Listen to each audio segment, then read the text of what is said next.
Baik, Assalamualaikum warahmatullahi wabarakatuh. Kami dari kelompok 6 akan mempresentasikan hasil diskusi kami mengenai chapter 5 yaitu Data and Process Modeling. Baik, selanjutnya di sini ada beberapa anggota kelompok kami. Yang pertama ada Devita Laila Bestiarani dengan MPM akhir 009 dan ada Nurfardana Kurnianingsih dengan MPM akhir 015 dan ada Kanya Septiani dengan MPM akhir 131 dan ada Josephine Gunawan dengan MPM akhir 086 dan ada Widya Devi Chandra Kirana dengan MPM akhir 147. Baik, masuk pada pembahasan yang pertama mengenai logical versus physical models atau model logika versus dengan model fisik. Nah, eh, model logis ini menunjukkan apa sih yang harus dilakukan oleh sistem terlepas dari bagaimana sistem tersebut akan mengimplementasikan secara fisik. Nah, kemudian dalam fase desain sistem, sebuah model fisik ini tuh dibangun untuk menggambarkan bagaimana sistem ini akan dibangun. Selanjutnya di sini ada data flow diagram atau diagram aliran data. Nah, DFD ini menunjukkan bagaimana data itu mengalir dalam suatu sistem, bukan logika programnya. Nah, DFD ini juga memberikan model secara logis mengenai apa yang dilakukan oleh sistem, bukan bagaimana sistem melakukannya. Nah, dengan demikian, DFD ini menghindari perbatasan dalam menemukan desain terbaik sejak awal. Baik, selanjutnya di sini ada data flow diagram symbols atau simbol diagram aliran data.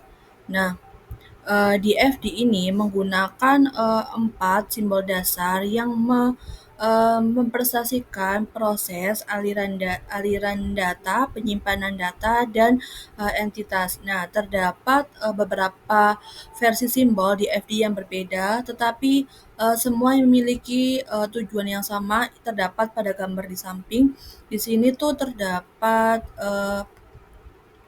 simbol Allegheny dan Serson dan ada himpunan simbol Yordan. Nah, saya akan menunjukkan contoh dari kedua versi ini dalam gambar di samping ini. Nah, untuk Gen and Serson symbols disimbolkan dengan kotak sudut membulat dan simbol ini dan Jordan symbols menunjukkan dengan simbol lingkaran. Nah, simbol namanya dari Gen Serson dan Jordans ini tuh sama, dia itu akan melakukan proses. Jadi dia akan menunjukkan aktivitas sistem. Selanjutnya eh, pada bank deposit oleh Gen and Sarson ini tuh dia melakukan panah dan Jordan pun sama, dia eh, terdapat panah. Nah, di sini dinamakan dengan data flow. Data flow ini tuh menunjukkan arah perpindahan data. Selanjutnya di sini ada kotak dengan isi terbuka pada Gen dan Sarson dan pada Jordan ini juga terdapat kotak penuh, kotak persegi panjang. Nah, ini tuh dinamakan dengan data store. Nah, data store ini menunjukkan tempat data akan disimpan. Selanjutnya di sini ada customer, ini tuh dia memiliki kotak dengan bayangan atau kotak, bisa juga ini tuh terdapat arsip. Nah, untuk yang Jordan ini dengan simbol kotak polos. Nah, ini dinamakan external entry atau menunjukkan pihak luar sistem. Selanjutnya terdapat proses symbols atau simbol proses. Nah, Suatu proses menerima data, masukan, dan menghasilkan keluaran. Masukan itu input dan keluaran adalah output yang memiliki konten, bentuk, atau keduanya yang berbeda. Nah, misalnya ini, proses perhitungan gaji menggunakan dua masukan, yaitu tingkat gaji dan jam kerja. Untuk menghasilkan keluaran itu dari total gaji. Jadi, proses biasanya ini sangat sederhana atau cukup kompleks. Baik, selanjutnya di sini ada data flow symbols atau simbol aliran data. Nah, alur data adalah jalur perpindahan dari data perpindahan data dari satu bagian sistem informasi ke bagian lainnya. Nah, alur data dalam DFD ini mempresentasikan satu atau lebih dari item data. Nah, di sini terdapat contoh eh, apa itu contoh aliran data yang benar dan salah. Nah, pada aliran data yang benar ini terdapat eh, create invoice ini menerima invoice dari service perform dan menghasilkan output invoice dari mendapatkan output invoice. Selanjutnya di sini ada grade student work. Ini menerima input dari submit work, lalu dia menghasilkan dua output, yaitu dua output grade work dan student grade. Nah, di bagian kedua ini tuh dia memiliki lebih dari satu output. Nah, untuk yang selanjutnya ini satu proses bisa memiliki untuk yang selanjutnya ini dia memiliki dua input. Nah, calculate gross pay ini memiliki dua input. Yang pertama, ya, dia menerima input dari hours worked dan price rate dan kemudian menghasilkan output gross pay. Selanjutnya pada simbol yang terakhir ini terdapat bisa terhubung dengan proses lain di mana very order ini menerima input dari order dan menghasilkan expect order yang kemudian menjadi input ensemble order dengan output inventory change. Nah, intinya di simbol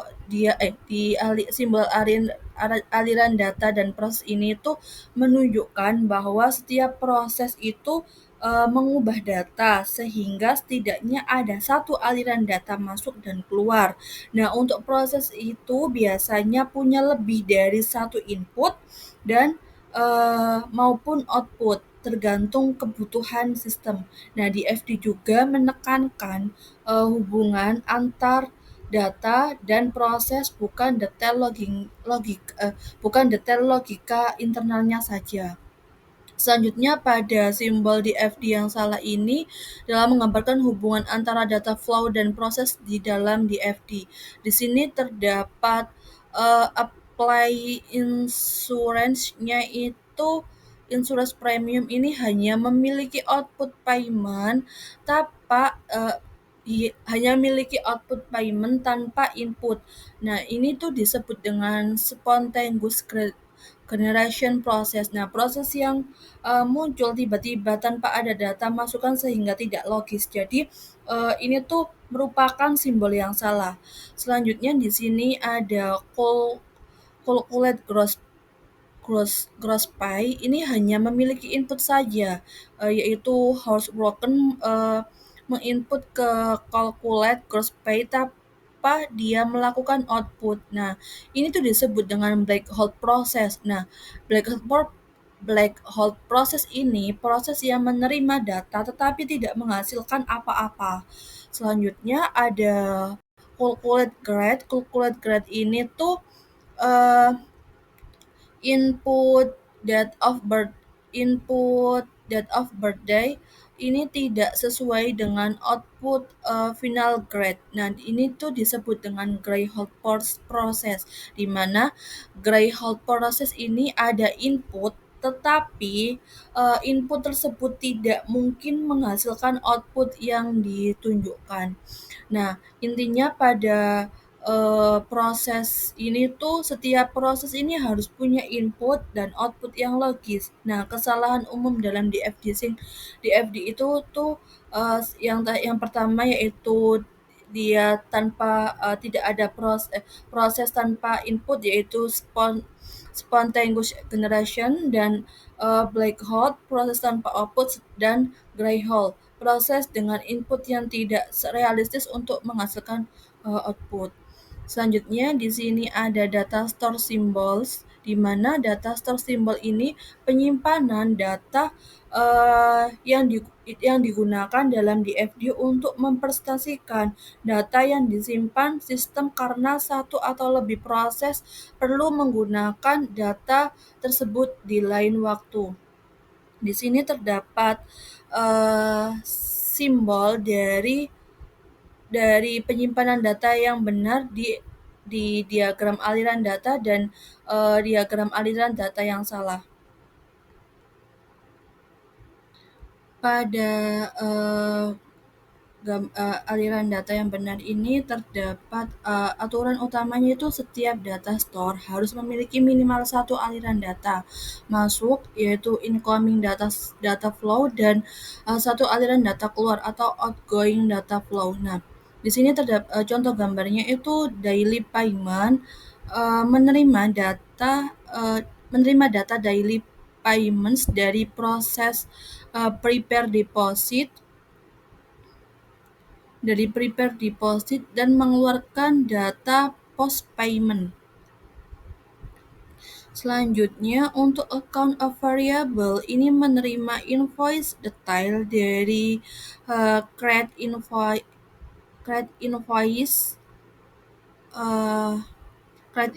dan mengeluarkan payment detail ke post payment. Selanjutnya, yang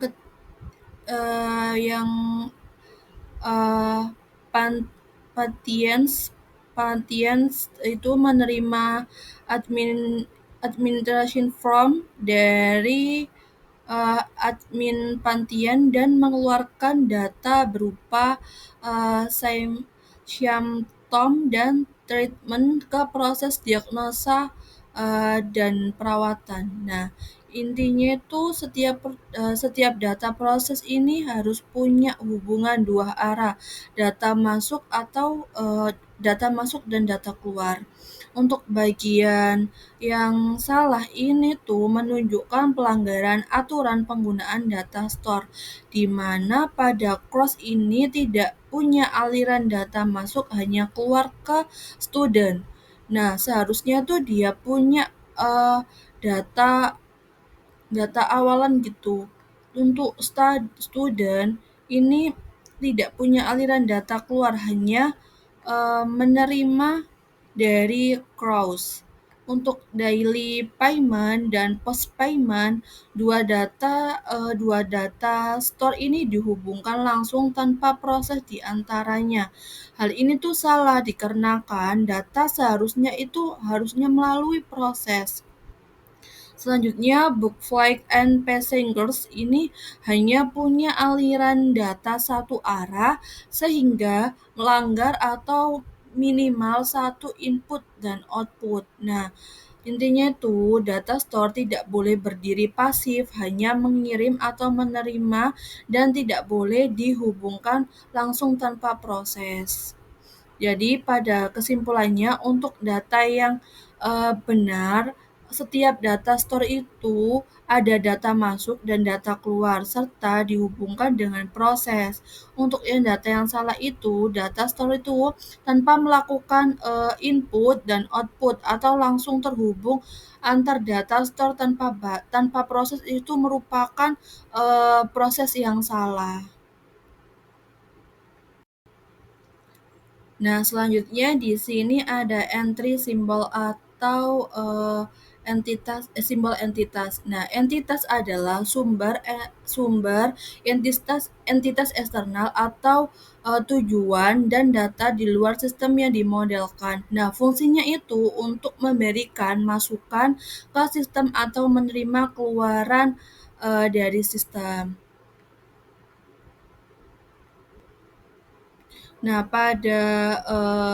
di sini terdapat gambar menunjukkan contoh penggunaan entitas eksternal yang benar dalam DFD dan menunjukkan contoh entitas eksternal yang salah dalam DFD. Nah, aturannya dalam entitas eksternal dalam DFD ini, entitas eksternal harus berhubungan dengan proses, bukan langsung ke data store atau entitas. Di sini contoh alurnya itu di sini itu ada customer. Customer ini melakukan eh, apply payment, melakukan apply payment dan di sini juga ada prepare deposit ke bank, di mana proses prepare deposit ini menghasilkan bank deposit yang dikirim ke bank.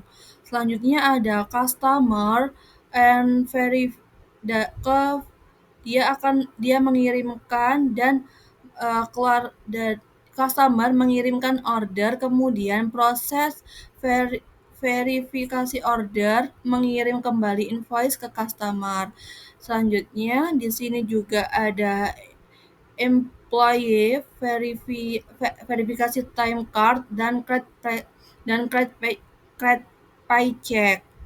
Nah, employee memberikan time card ke proses verifikasi time card. Employee menerima paycheck dari proses create paycheck. Nah, semua interaksi antar entitas eksternal ini kayak customer, bank, dan employee ini selalu lewat proses. Jadi, bisa dikatakan dengan entitas eksternal yang benar. Nah, selanjutnya di sini ada bagian yang salah. Di sini terdapat contoh yang salah, yaitu kesalahan utamanya itu entitas eksternal ini langsung dihubungkan dengan data store atau entitas tanpa melalui proses. Nah, itu dapat dapat dikatakan dengan sebuah kesalahan, di mana di sini ada contoh alurnya. Pada payload departemen ini memberikan paycheck langsung tanpa melalui proses untuk ke employee. Nah, salah, harusnya lewat proses create paycheck dulu uh, untuk melakukan hal itu. Terus selanjutnya di sini ada customer itu mengirimkan payment langsung ke data store tanpa melakukan proses ke apply payment. Untuk bank ini juga menerima bank deposit langsung dari data store tanpa lewat proses ke prepare deposit. Nah, entitas eksternal ini tidak boleh langsung berhubungan dengan data store atau entitas lain. Nah, semua interaksi ini harus melalui proses. Selanjutnya di sini ada using DFD symbols. Nah, setelah memahami penggunaan simbol DFD yang tepat, di sini terdapat langkah selanjutnya adalah membuat diagram yang menggunakan simbol-simbol. Di sini terdapat pada gambar ini menunjukkan ringkasan aturan penggunaan simbol DFD.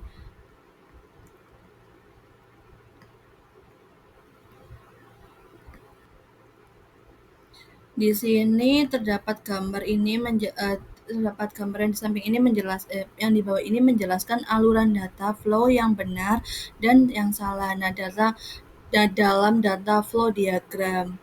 Nah, di sini terdapat simbol persegi.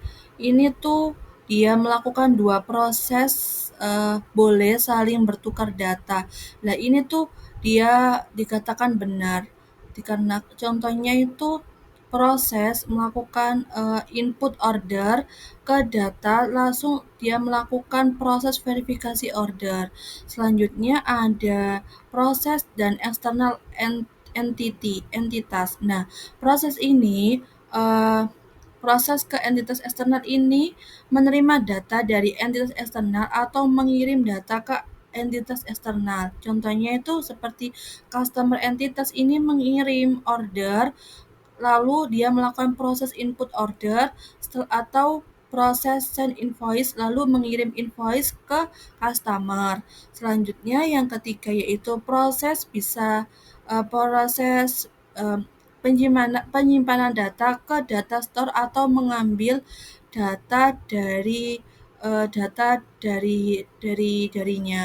Nah, contoh prosesnya itu seperti save payment, lalu dia mengirimkan data ke database, lalu dia akan melakukan pembayaran, atau dia melakukan generate report, yaitu setelah melakukan generate report yaitu mengambil data dari database, lalu dia akan melakukan transaksi.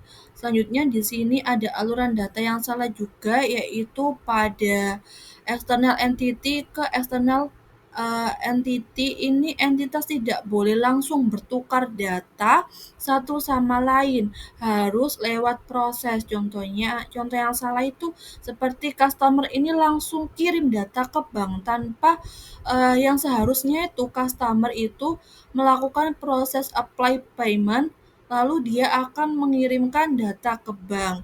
Selanjutnya untuk contoh simbol yang salah juga yaitu pada external entity ke data store. Nah, entitas eksternal ini tidak boleh langsung mengakses data store, harus melalui proses. Contoh yang salah itu customer ini langsung menyimpan data ke database tanpa melakukan transaksi. Selanjutnya, seharusnya itu customer melakukan proses submit order, lalu database transaksi. Untuk data store yang salah untuk simbol yang salah juga yaitu dua data store tidak boleh saling bertukar data langsung, harus ada proses yang menghubungkan. Contoh yang salah itu data base order ini langsung kirim data ke database. Pengiriman ini tuh tidak boleh, merupakan contoh yang salah. Seharusnya database order ini melakukan proses prepare shipment, lalu melakukan database pengiriman. Jadi kesimpulannya itu proses adalah pusat dalam DFD ini. Semua alur data ini harus melewati prosesnya. Nah, entitas eksternal tidak boleh langsung ke entitas lain atau ke data store. Data store tidak boleh langsung terhubung dengan data store lain. Materi selanjutnya yaitu drawing data flow diagrams atau menggambar diagram aliran data. Di sini ada beberapa hal yang perlu diperhatikan dalam menggambar diagram konteks dan diagram DVD. Yaitu yang pertama, menggambar diagram konteks itu agar dapat muat dalam satu halaman. Yang kedua yaitu menggunakan nama sistem informasi sebagai nama proses dalam diagram konteks. Contohnya pada gambar di sebelah kanan itu kan di tengah-tengah itu ada tulisan gradient system. Nah, gradient system ini diartikan sebagai nama proses atau nama sistem informasi yang akan menjalani suatu proses.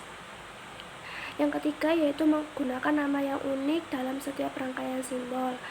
Terus kemudian yang keempat, tidak melewati batas. Nah, untuk menghindari melewati batas itu dapat dengan melakukan duplikasi entitas atau penyimpanan data. Dan saat menduplikasi simbol pada diagram itu kita harus memastikan untuk mendokumentasikan duplikasi tersebut untuk menghindari adanya kebingungan oleh pengguna atau pembaca.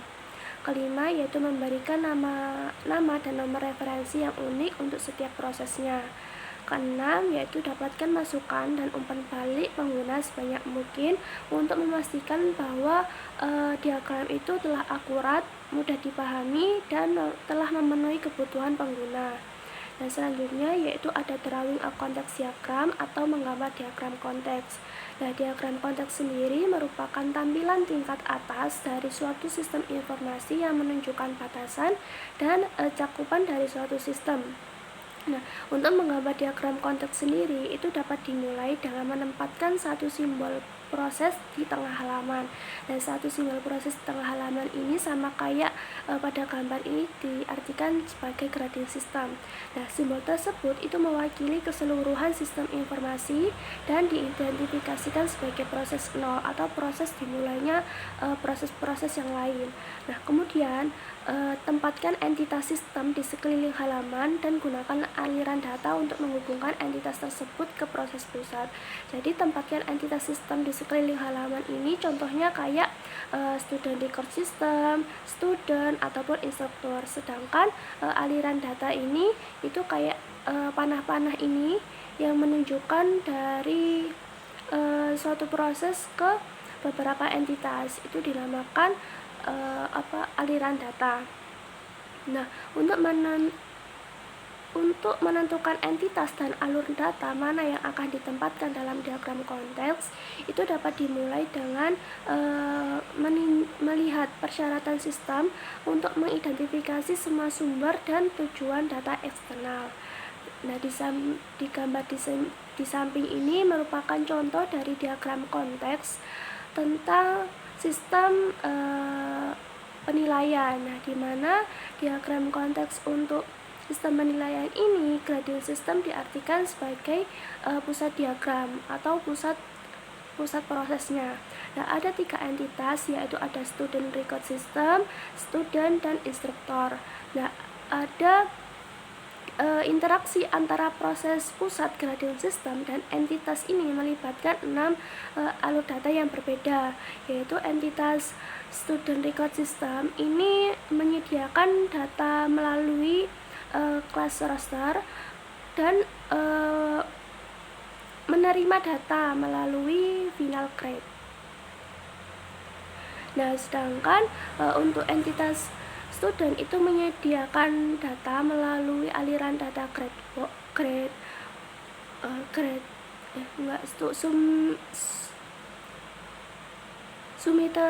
submitted work dan menerima data melalui alur data grade work. Sedangkan untuk entitas instruktur itu menyediakan data melalui alur data grading system dan menerima data melalui aliran data grade report atau nilai akhir. Selanjutnya masih pada jalan konteks diagram. Pada gambar yang di sebelah kiri itu merupakan contoh dari diagram konteks untuk sistem pesanan, di mana pusat sistem ini, nama sistemnya itu order system yang berada di tengah-tengah dari semua entitas. Ada tiga entitas sales rep, bank, dan accounting yang memiliki alur data masuk dari commission, bank deposit, dan cash receipt entry. Sedangkan ada entitas warehouse yang memiliki satu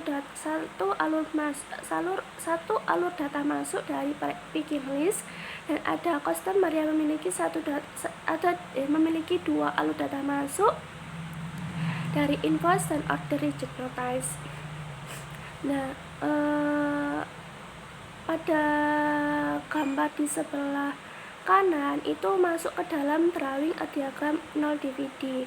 Nah, diagram 0 DVD itu memberikan gambaran umum dari semua komponen yang berinteraksi membentuk keseluruhan sistem. Diagram ini itu memperbesar sistem dan menunjukkan adanya proses internal utama, alur data, dan penyimpanan data. Diagram 0 juga mengulang entitas dan alur data yang muncul dalam diagram konteks. Jadi diagram 0 ini dengan kata lain itu memperbesar dari diagram konteks. Nah, ketika diagram konteks itu diperluas menjadi diagram DVD 0, semua koneksi yang mengalir masuk dan keluar dari proses 0 harus tetap dipertahankan. Nah, contohnya itu pada gambar yang di tengah itu ada diagram 0 DVD untuk sistem penilaian. Nah, diagram 0 ini kan merupakan perluasan dari diagram konteks yang telah dibahas sebelumnya. Nah, ada 3 entitas yang sama, yaitu ada student record system, student, dan instruktur. Nah, dan juga ada 6 alur data yang sama, yaitu ada final grade, class roster, submitted work, graduate work, dan grading parameters dan credit report. Nah, 6 alur data ini muncul di kedua diagram. Nah, selain itu, diagram 0 ini juga memperluas proses 0 untuk menempatkan 4 proses internal, 1 penyimpanan data, dan 5 alur data tambahan. Nah, dalam diagram 0 sendiri itu memiliki nomor referensi, yaitu ada established gradebook adalah sebagai proses 1, kemudian asik final grade yaitu proses 2, grade student work ada proses 3, dan produce grade report proses 4. Nah, nomor-nomor ini itu proses-proses ini diberi nomor karena untuk mengidentifikasi serangkaian DVD. Nah, jika detail lebih lanjut itu diperlukan untuk established gradebook, misalnya diagram 1 akan digambar karena established gradebook ini merupakan proses nomor 1. Nah, keluaran aliran data dari final grade dari proses exit final grade itu merupakan aliran data divergen yang menjadi input ke entitas student record system dan penyimpanan data gradebook. Nah, kenapa dikatakan aliran data divergen? Karena aliran data divergen itu aliran data di mana data yang sama itu berpindah ke dua atau lebih lokasi yang berbeda. Jadi aliran data divergen itu apabila ada aliran data tapi dia bisa mecah ke posisi yang lain. Jadi tujuan dari aliran data ini ada dua, itu yang dinamakan aliran data divergen. Nah, diagram 0 ini juga dapat disebut sebagai tampilan proses 0 yang dikomposisi. Ketika FD ini dikomposisi, diagram tingkat yang lebih tinggi itu disebut sebagai diagram induk, sedangkan diagram tingkat yang lebih rendah itu disebut sebagai diagram anak. Nah, pada gambar sebelah kanan sendiri itu merupakan diagram 0 DVD untuk sistem pesanan. Nah, di mana proses 0 ini kan tentang diagram konteks order system yang dieksplorasi untuk menampilkan 3 proses, ada fill order, kemudian ada create invoice, dan apply payment. Nah, ada 1 penyimpanan data yaitu account receivable dan 2 alur data tambahan yaitu invoice detail dan payment detail, serta ada 1 alur data divergen yaitu invoice. Nah, di mana customer ini mengirimkan order yang bergantung pada logika pemrosesan, di mana proses fill order ini akan mengirimkan order project notice ke customer atau mengirimkan packing list itu ke warehouse, ke gudang. Nah, kemudian completed order dari gudang itu akan diserahkan ke create invoice, yang create invoice ini yang akan mengeluarkan invoice ke customer dan disimpan ke dalam akun receivable. Nah, customer ini akan melakukan payment yang diproses oleh apply payment. Kemudian apply payment ini memerlukan input dari invoice detail dari penyimpanan data account receivable beserta payment. Nah, apply payment ini juga akan menampilkan payment detail yang akan dikembalikan lagi ke akun receivable dan menampilkan commission ke sales tab, kemudian menampilkan bank deposit ke bank, dan menampilkan cash receipt entry ke accounting. Selanjutnya ada driving lower level DVDs atau menggambar DVD di tingkat rendah. Nah, rangkaian DVD tingkat rendah itu didasarkan pada sistem urutan. Untuk membuat diagram tingkat rendah sendiri dapat menggunakan teknik perataan dan penyeimbangan yang harus digunakan. Perataan sendiri merupakan proses menggambar serangkaian diagram yang semakin detail hingga semua gambar itu menjadi primitif fungsional teridentifikasi. Sedangkan penyeimbangan itu menjaga konsistensi atau keseimbangan antar DVD dengan memastikan alur data masukan dan keluaran itu selaras atau setara. Nah, gambar pada di sebelah kanan itu merupakan contoh leveling untuk sistem pesanan. Nah, leveling ini menggunakan serangkaian DVD yang semakin detail untuk menggambarkan suatu sistem informasi. Misalnya, suatu sistem itu mungkin terdiri dari puluhan atau bahkan ratusan dari proses yang terpisah. Nah, dengan menggunakan leveling atau perataan, itu seseorang analis itu memulai dengan tampilan keseluruhan, yaitu dengan diagram konteks dengan satu simbol proses. Nah, ketika analis ini membuat diagram 0 yang menunjukkan detail lebih lanjut, analis itu terus membuat DVD yang lebih rendah hingga semua proses itu teridentifikasi sebagai primitif fungsional yang mewakili fungsi pemrosesan tunggal. Nah, sistem yang lebih kompleks itu memiliki lebih banyak proses dan analis harus bekerja melalui berbagai tingkatan untuk mengidentifikasi primitif fungsional. Perataan juga disebut sebagai eksplosif, partisi, atau dekomposisi. Materi selanjutnya akan dijelaskan oleh rekan saya. Nah, seperti contoh yang ada di bawah, di sebelah kiri itu terdapat DFD 0 untuk sistem pesanan. Kemudian di sebelah kanannya itu ada diagram 3DFD untuk sistem pemesanan juga, khususnya dalam proses apply payment. Nah, dapat kita lihat bahwasanya dikatakan dua DFD tersebut itu seimbang karena baik antara diagram induk maupun anak itu memiliki alur input dan juga output yang sama.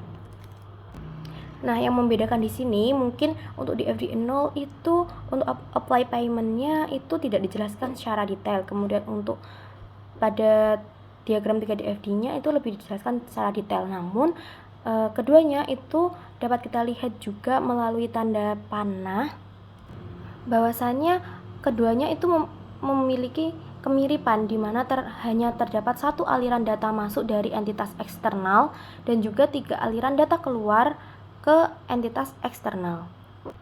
Yaitu untuk data yang masuk itu sendiri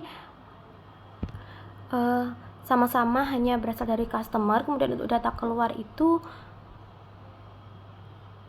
kepada 3, yaitu pada bank, sales debt, dan juga accounting.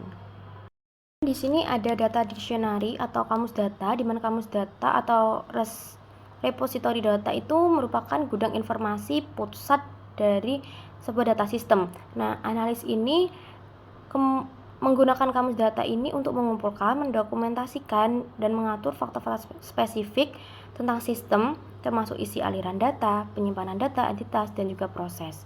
Nah, kamus data ini juga mendefinisikan dan mendeskripsikan semua elemen data dan kombinasi elemen yang bermakna. Nah, elemen data yang dimaksud itu sendiri itu merupakan bagian data terkecil yang memiliki makna dalam sistem informasi. Nah, untuk elemen-elemen itu akan digabungkan menjadi yang namanya rekaman. Nah, untuk rekaman sendiri itu dapat diartikan yaitu elemen data yang terkait dan disertakan dalam aliran data atau disimpan dalam menyimpan data. Nah, seperti yang sudah saya singgung sebelumnya, bahwasanya elemen data dalam kamus data itu harus didokumentasikan. Tujuannya apa? Tujuannya itu untuk menyediakan informasi yang jelas dan komprehensif tentang data dan proses yang membentuk sistem. Nah, untuk itu terdapat beberapa atribut yang biasanya tercatat atau dijelaskan dalam kamus data sendiri. Itu yang pertama ada data element name or label atau nama atau label elemen data, di mana nama standar elemen data itu harus bermakna bagi pengguna. Kemudian ada alias, yaitu nama apapun selain nama elemen data standar. Kemudian ada type and like, di mana type atau jenis ini mengacu pada apakah elemen data itu berisi nilai numerik, alfabet, atau karakter. Dan panjang itu adalah jumlah karakter maksimum untuk elemen data alfabet atau karakter, atau jumlah digit maksimum dan jumlah posisi desimal untuk elemen data numerik. Nah, kemudian ada default value atau nilai default ini adalah nilai untuk elemen data jika tidak ada nilai yang dimasukkan. Nah, kemudian ada acceptable values atau nilai yang dapat diterima. Nah, ini artinya yaitu nilai-nilai tersebut merupakan spesifikasi elemen data di mana nilainya itu diizinkan untuk menjadi elemen dari suatu data. Dan biasanya nilai-nilai itu dicantumkan secara spesifik atau dirujuk dalam tabel. Dan dapat dipilih dari rentang nilai tertentu. Nah, kemudian ada source atau sumber, di mana itu untuk menspesifikasi titik asal suatu elemen data.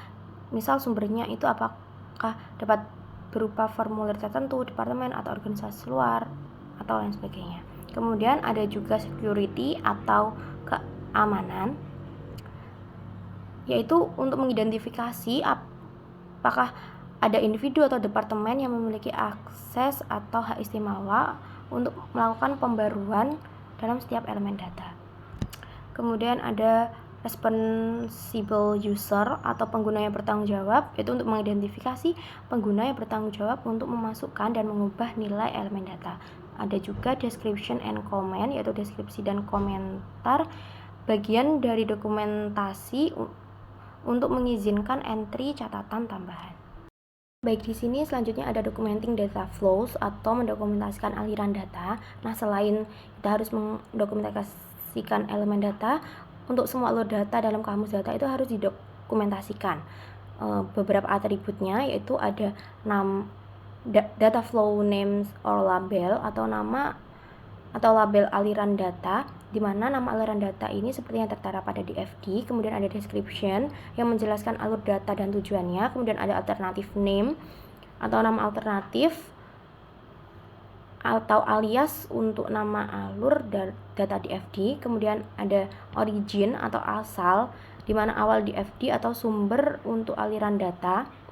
Kemudian ada destination atau tujuan, yang artinya titik akhir DFD untuk aliran data. Kemudian ada record atau rekaman, yang artinya setiap aliran data itu yang mewakili sekelompok elemen data terkait.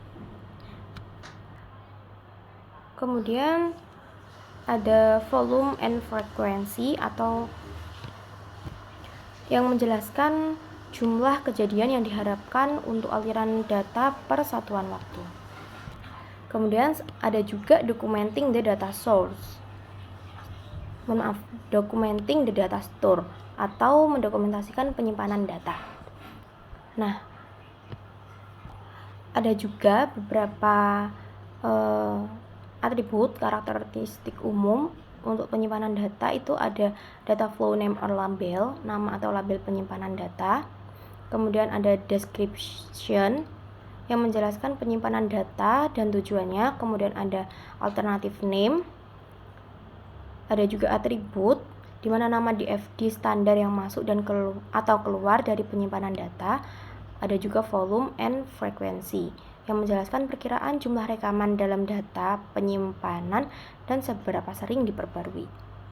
Di sini selanjutnya yaitu documenting the process atau mendokumentasikan proses, di mana itu mencangkup deskripsi proses dan juga fungsionalnya. Untuk deskripsi proses ini merupakan model yang mendokumentasikan langkah-langkah pemrosesan dan logika bisnis. Terdapat beberapa karakter atau atributnya, yaitu yang pertama ada proses name or label atau nama atau label proses.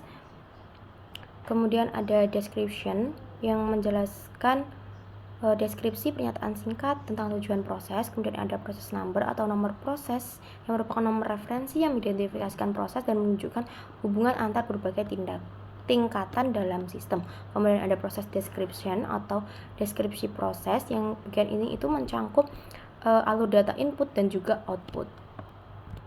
Kemudian ada juga documenting the entities atau mendokumentasikan entitas, di mana dalam kamus data itu harus mendeskripsikan semua entitas eksternal yang berinteraksi dengan sistem tersebut.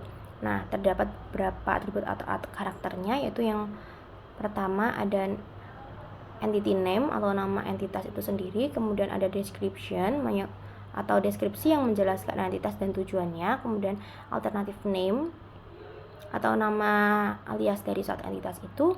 Ada input data flows atau alur data masukan, di mana nama DFT standar untuk alur data masukan ke entitas dan juga output data flows atau alur data keluaran yang menjelaskan nama DFT standar untuk alur data yang meninggalkan entitas.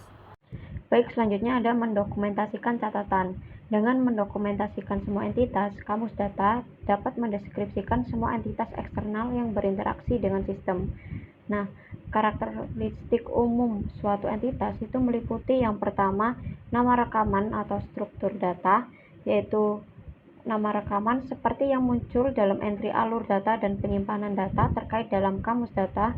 Kemudian yang kedua, definisi atau deskripsi. Definisi atau deskripsi merupakan definisi atau gambaran singkat tentang rekaman tersebut. Kemudian yang ketiga ada nama alternatif atau alias nama apapun untuk nama rekaman. Kemudian yang keempat ada atribut atau daftar semua elemen data atau kolom yang terdapat dalam rekaman. Nama elemen data harus sama persis dengan nama yang dimasukkan dalam kamus data.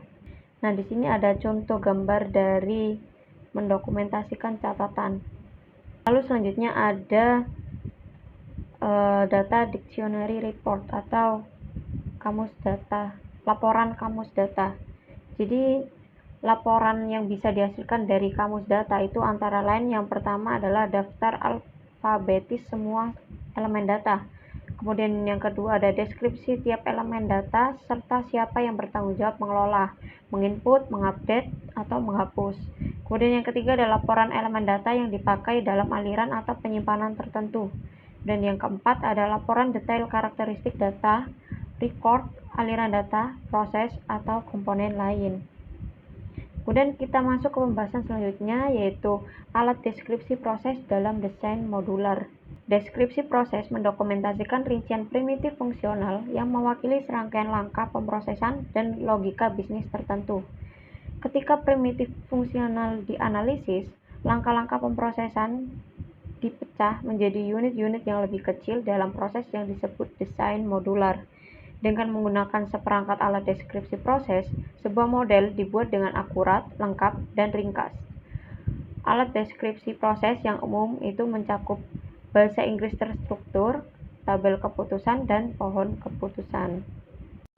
Kemudian pembahasan selanjutnya itu ada deskripsi proses dalam pengembangan berorientasi objek. Deskripsi proses juga dapat digunakan dalam pengembangan berorientasi objek. OO, analisis OO ini menggabungkan data dan proses yang bertindak pada data menjadi hal-hal yang disebut objek. Dan objek serupa dapat dikelompokkan menjadi kelas-kelas, dan proses OO itu disebut dengan model. Meskipun pemrograman OO menggunakan terminologi yang berbeda, mereka membuat struktur pengkodean modular yang sama, kecuali bahwa proses atau metode disimpan di dalam objek, bukan sebagai komponen terpisah. Kemudian selanjutnya kita masuk ke modular design atau desain modular. Jadi desain modular didasarkan pada kombinasi tiga struktur logis, kadang-kadang disebut struktur kontrol yang berfungsi sebagai blok penyusun proses. Setiap struktur logis harus memiliki satu titik masuk dan keluar. Ketiga struktur tersebut disebut urutan, seleksi, dan iterasi. Persegi panjang mewakili proses, bentuk berlian atau belah ketupat mewakili kondisi atau keputusan, dan logika mengikuti garis ke arah yang ditunjukkan oleh panah. Yang pertama ada sequence struktur, yaitu penyelesaian langkah-langkah secara berurutan satu demi satu. Satu lebih langkah mungkin mewakili subproses yang berisi struktur logis tambahan. Kemudian yang kedua ada selection struktur, yaitu penyelesaian salah satu dari dua atau lebih langkah proses berdasarkan hasil pengujian atau kondisi. Sistem contohnya itu sistem menguji input dan jika jam kerja lebih dari 40 jam, maka sistem akan menjalankan proses menghitung upah lembur. Kemudian yang ketiga ada iteration struktur, yaitu penyelesaian langkah proses yang diulang hingga kondisi tertentu berubah. Contohnya itu seperti proses yang terus mencetak slip gaji hingga mencapai akhir berkas penggajian. Iterasi juga disebut dengan looping. Kemudian pembahasan selanjutnya itu ada deskripsi proses dalam pengembangan berorientasi objek. Deskripsi proses juga dapat digunakan dalam pengembangan berorientasi objek. OO. Analisis OO ini menggabungkan data dan proses yang bertindak pada data menjadi hal-hal yang disebut objek. Dan objek serupa dapat dikelompokkan menjadi kelas-kelas, dan proses OO itu disebut dengan model. Meskipun pemrograman OO menggunakan terminologi yang berbeda, mereka membuat struktur pengkodean modular yang sama, kecuali bahwa proses atau metode disimpan di dalam objek, bukan sebagai komponen terpisah.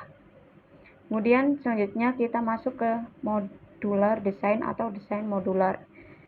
Jadi desain modular didasarkan pada kombinasi 3 struktur logis, kadang-kadang disebut struktur kontrol yang berfungsi sebagai blok penyusun proses.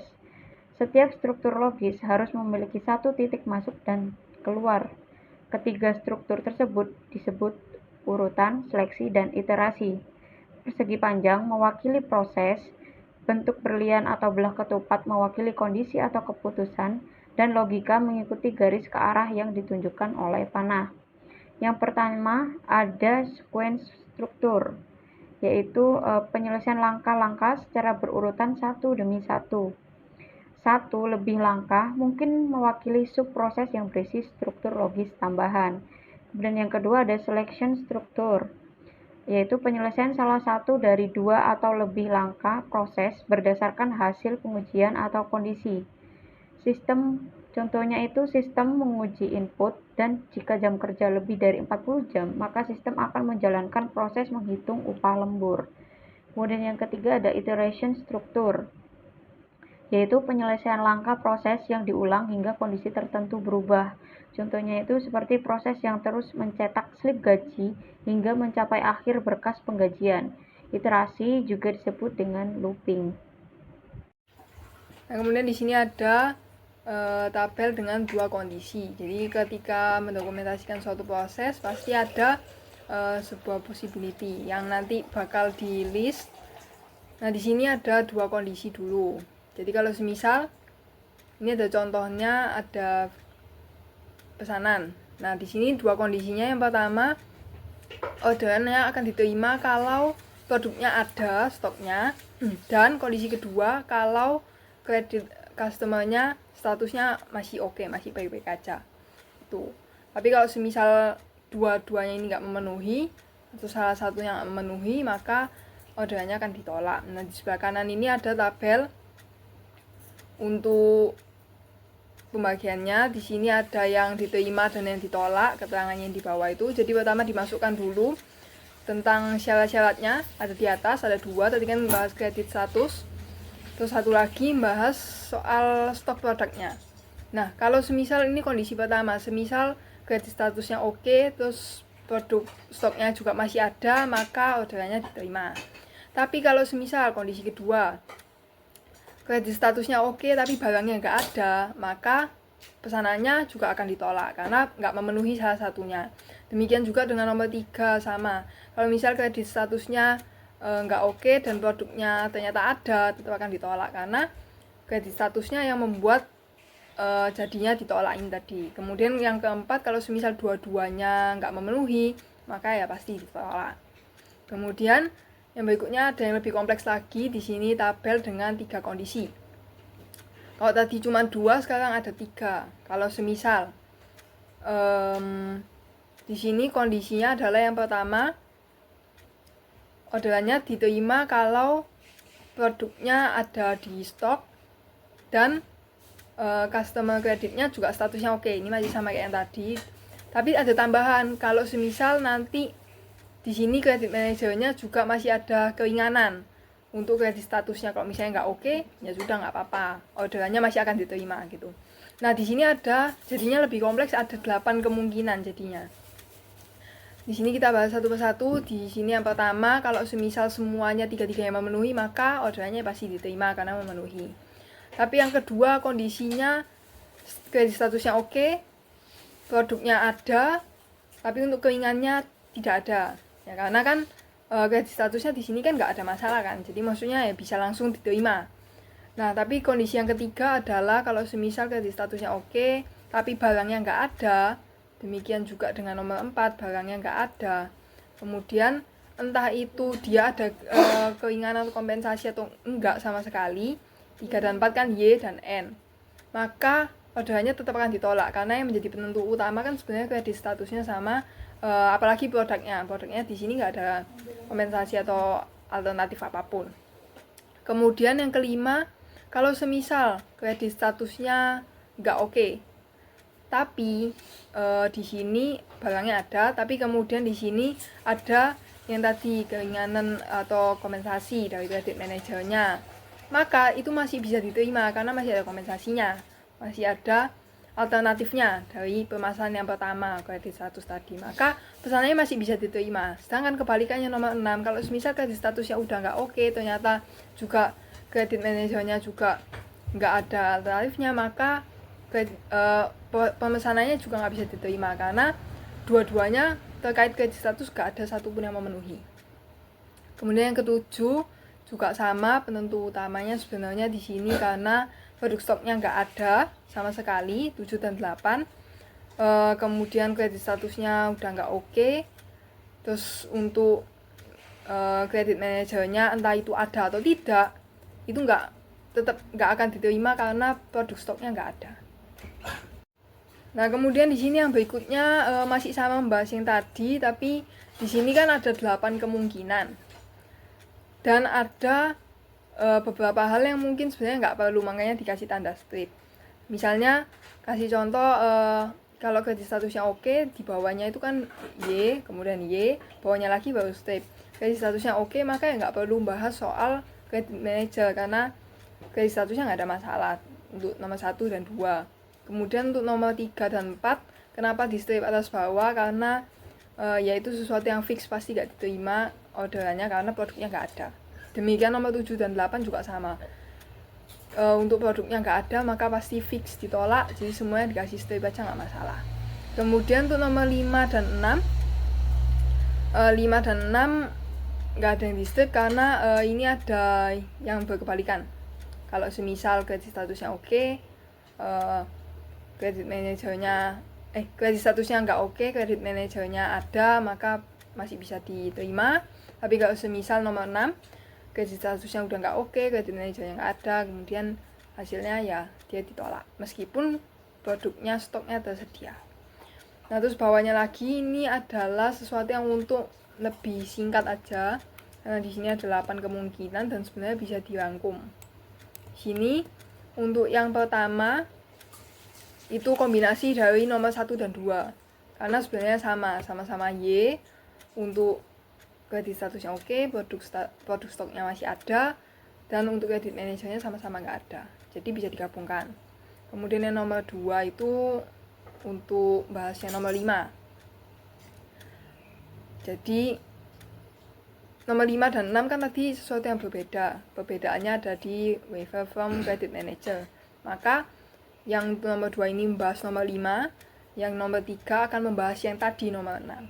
Kemudian yang di kolom keempat ini akan membahas soal nomor 3, 4, 7, dan 8. Karena mereka semuanya sama-sama produknya nggak ada. Jadi pasti semuanya ditolak. Itu. Kemudian untuk yang sebelah kanan, multiple outcome-nya. Nah, di sini ada contoh lagi yang lain. Kalau semisal di sini ada 3 kondisi. Customer-nya adalah customer pilihan, orderannya banyak, dan kalau misalnya customer pilihan dan orderannya banyak, dia akan dapat diskon 5%. Tapi dia akan dapat lagi kalau semisal dia punya credit card-nya dari perusahaan, dia tambah lagi 5% diskonnya. Jadi dia kalau memenuhi 3 syarat, dia dapat 5% dan 5%, dapat 10%. Nah, kemudian kalau semisal dia customer pilihan tapi nggak order dalam jumlah yang banyak, nggak lebih dari 1000 atau lebih, maka dia menerima $25 bonus kupon, berupa kupon. Yang tadi diskon, yang ini kupon. Kemudian yang ketiga, kalau semisalnya dia bukan customer pilihan, pada dasarnya dia bukan customer pilihan, maka dia cuma akan dapat $5 bonus kupon. Terus kita lihat ke bawah, di sini ada 3 kondisi kan tadi, customer pilihan, ordernya 1000 atau lebih, dan menggunakan credit card atau enggak. Nah, di sini ada 1-8, kalau semisal memenuhi 3-3-nya, ya dia mendapatkan 5% dan 5%. Kalau semisal dia customer terpilih dan dia beli 1000 atau lebih, dia dapat 5% aja, karena dia nggak dapat tambahan karena dia nggak punya credit cardnya. Kemudian yang ketiga, kalau semisal dia customer pilihan tapi dia ordernya cuma sedikit dan kasih ada credit cardnya, 3 dan 4 sebenarnya hampir sama, karena credit card tuh nggak ngaruh kalau di kondisi yang ini. Jadi ya dia tetap akan dapat $25 bonus kupon, karena dia merupakan customer pilihan dan pembelanjaannya sedikit. Kemudian yang kelima dan keenam juga sama. Kalau semisal dia bukan customer pilihan pada dasarnya, bahkan 5, 6, 7, 8 ya, dia bukan customer pilihan pada dasarnya, entah apapun kondisi berikutnya, dia hanya akan dapat $5 bonus kupon. Jadi sebenarnya penentu utamanya dia customer pilihan atau bukan gitu. Kemudian sama kayak yang tadi yang di strip yang sebelum-sebelumnya, ada yang kolom-kolom yang di strip itu juga sama cara kerjanya di sini. Kalau semisal nomor 1, 2 ya kayak biasa normal, karena masih ada terms and conditionnya yang dipenuhi. Kemudian nomor 3 dan 4, kalau semisal dia adalah customer pilihan dan dia ordernya 1000 atau lebih, dia ordernya sedikit, tapi kan di kondisinya tadi nggak ngaruh kan dia punya credit card atau enggak, maka di strip aja dia akan tetap dapat 25 bonus kupon. Kemudian nomor 5, 6, 7, 8, apapun kondisinya, kalau dia bukan customer pilihan maka dia hanya akan mendapatkan 5% bonus kupon. Jadi yang lainnya bisa di strip aja. Kemudian berikutnya yang terakhir ada decision tree. Di sini ada berupa pohon kayak cabang dan akar dan cabang-cabangnya gitu. Nah, di sini adalah sebuah grafik yang merepresentasikan sebuah kondisi atau action atau aturan yang ada dalam sebuah decision table. Nah, di sini dia ada kayak strukturnya berupa horizontal bentuknya, dan di sini bentuknya dia yang paling sebelah kiri itu adalah akarnya, kemudian dia bercabang ke sebelah kanan semakin panjangnya ke kanan. Tuh. Nah, kemudian di sini ada contoh. Contohnya dari soal yang tadi yang ada 3 kondisi itu. Nah, kalau semisal dia adalah customer pilihan, naik Y itu, kemudian dia membeli banyak, naik lagi, dia ternyata membeli banyak, dia menggunakan credit card, dia ke atas lagi, maka dia mendapatkan 5% dan 5% sesuai kondisinya tadi yang dijanjikan.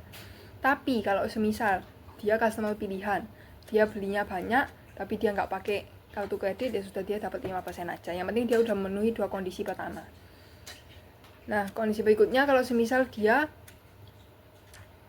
customer pilihan, dia belinya ternyata nggak banyak, maka dia dapat 25 bonus kupon aja. Entah itu dia pakai credit card atau enggak, tadi kan kondisinya nggak mempengaruhi kan. Yang penting dia ordernya banyak atau enggak, customer pilihan atau enggak, maka dia dapat 25. Kemudian yang terakhir kondisinya adalah kalau misalnya dia bukan customer pilihan, entah kondisinya dia beli banyak atau sedikit, dia pakai kartu kredit atau enggak, dia hanya akan dapat $5 bonus kupon. Sekian materi yang dapat kami sampaikan. Apabila ada salah dalam ucapan maupun penyampaian materi, kami mohon maaf yang sebesar-besarnya. Kami akhiri. Wassalamualaikum warahmatullahi wabarakatuh.